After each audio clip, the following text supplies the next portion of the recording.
All right, good bye week. Got rested up, got practice in, kept the fundamentals and timing sharp, and now it's 100% focus on Oregon. Great opponent, great team, a lot of great players, extremely well coached. Big, fast, athletic, physical, depth. Coach Lanning done a tremendous job recruiting, development, retention. He probably one of the most impressive young coaching phenoms to come around in a while, I would say. Haven't been in this game for a little bit. They're a great football team. Looking forward to the challenge, confidence in our team. News and Zach? Yeah, Curt, I mean, you mentioned their depth. Is it a step above, I mean, you talked about Oregon being kind of one of the teams with limited resources back in April. Is that kind of a direct result of that, where you see just their depth is a step above maybe the rest of the Big Ten? Well, I don't know what their resources are. All I know is they got a lot of good players. Zach and Pete? Curt, I imagine your roster and the way you preach is to approach every game the same way, but you guys have now played in a lot of these really sort of high-profile matchups in a short space of time. Do you see your players just at all more comfortable that none of this seems new or sort of overawing to them? I guess maybe the way it might have even a little bit a year ago. Right. Well, I haven't seen our players in a couple days, and we have a veteran team, so they've been around the block, and most of them have been in games like this before. Pete, upper left and Jim?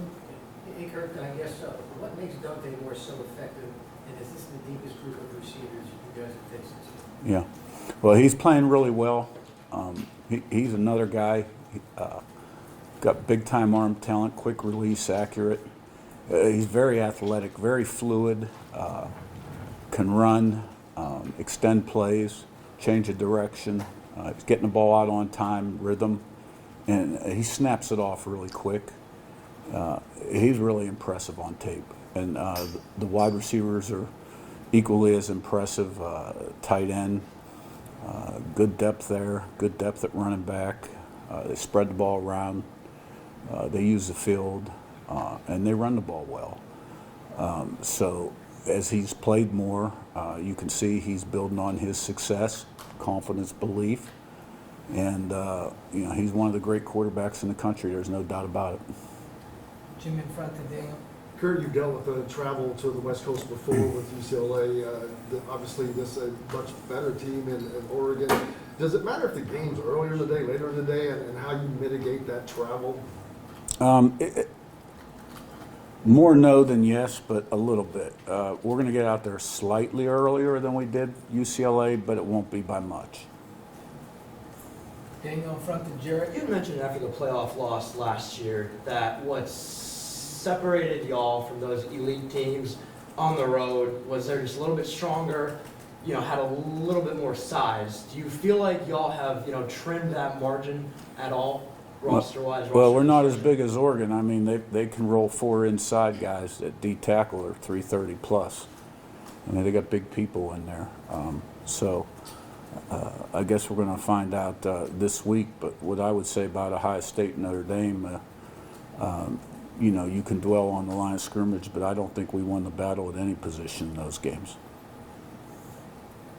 Jared on your right and Zach B? You mentioned after the Iowa game, you guys didn't really check out of things or let plan out an awful lot of things because of the road environment, the crowd noise.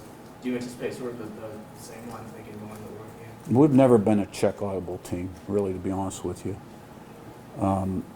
Early on at JMU, maybe we'd send a play in, and he had to have a certain look, and he'd look to the sideline, but we quit doing that after year 2.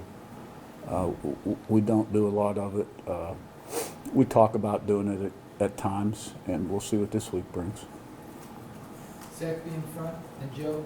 You talked about after Iowa that Fernando passed that test in Iowa City. What will he need to show you this week to pass the test against Oregon? Well, he made some outstanding throws against Iowa. I don't recall that exact comment. Left some plays out there too, but he was under pressure quite a bit as well. I just want Fernando, like the rest of the guys on the team, to relax and play their game. You know, we just go out there and play our game and play it well. Joe on your left, and Josh. Dan Lanning has one home loss to his name, and Austin is an incredibly tough atmosphere. How much did that Iowa game, atmosphere-wise, kind of help in preparation to going out to Eugene? Well, I think any time you do something the second time, it helps that you've been through it one time before. And Iowa was, you know, it was a sellout. It was loud. So to have that kind of preparation going into this game will help. Josh on your right, and Will. Coach, do you think that travel from last year to UCLA, you said you're keeping it mostly the same, do you think that helps the guys who are returning and then some of the guys who came in, that they can combine together to figure it out? There's not much to figure out. I mean, that's what we do every game. We get in about the same time in the evening, and we've got our routine, and it's just the way I like to do it. Will on your right, and Zion. Coach, what's your mindset like going to a big game like this on the road? I mean, you know, I'm trying to get as much done today as possible and find the edge, and like every game, you know, you really, I say it all the time, you prepare for them all the same. Otherwise, you'd be doing a disservice to your team if you're all in one game and not all in on another, right? So, from that standpoint, it's pretty much the same. Zion on your right, and back to Niz. When you mentioned maybe not being quite as big up front as Oregon is, how do you kind of combat that going into the game on Saturday? Well, you put together the best plan for your team that you think gives you the best chance to be successful. But I have confidence in our team, right?